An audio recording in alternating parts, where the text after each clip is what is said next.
Okay. Obviously, the conservative supporters of Polyev are not going to let this whole Paul Chang thing go. And one of their big thing is that, Carney showed support for him, blah, blah, blah, blah, blah. Okay. Two things.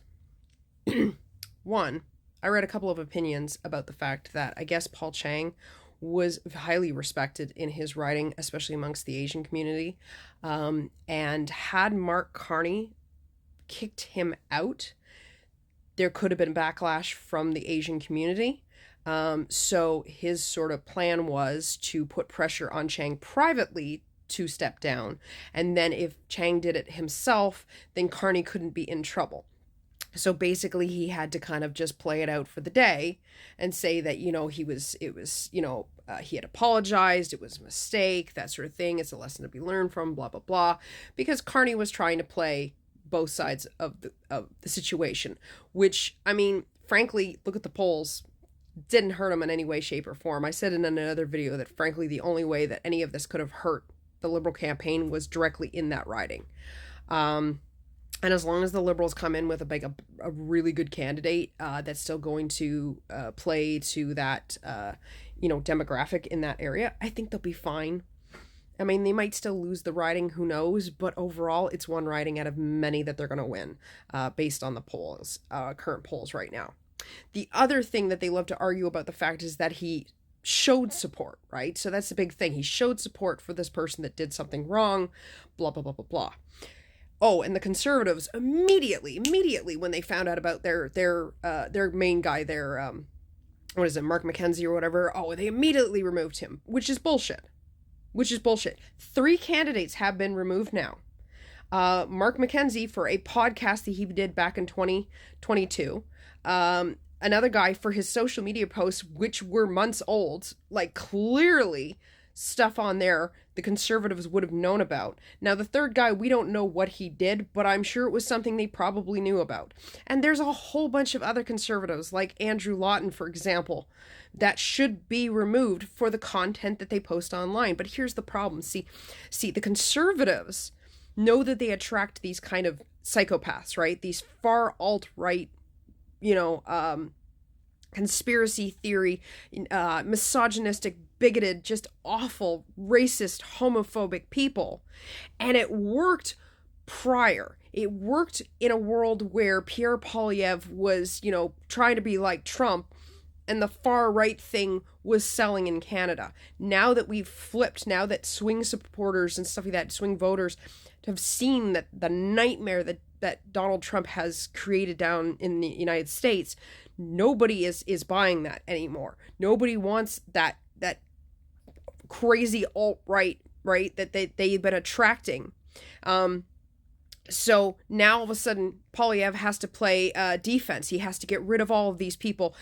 When he was asked, actually, about Mark McKenzie's comments regarding Trudeau, all he said was unacceptable. Which is bullshit, because you accepted it prior to. Only when it was brought to your attention do you suddenly say that it was unacceptable, which is a very short word. You think that somebody that threatened to unalive the Prime Minister, I don't know, you would have some major words for that, but okay, you just said unacceptable.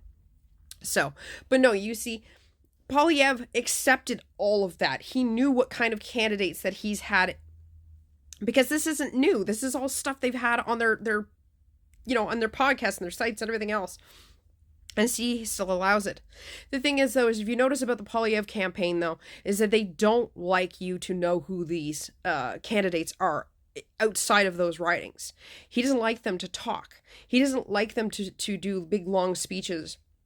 He's not introducing them the way that the other candidates do and involving them highly. Poilievre is the main attraction. He is the one that he wants the spotlight on. He doesn't want you to know what these other candidates and who they are and what their thoughts and theories and everything else. Because if they got to talk all the time, you'd like the Conservatives much, much less. You would realize that they're all these crazy conspiracy theory, bigoted pieces of garbage. So to go on about how Carney supported a criminal, literally that is all that Poilievre has on his side. I take that back. I walk it back. Not all. Because you know what? There are still some progressives, conservatives in the party. God knows where they are, but I'm pretty sure they still exist.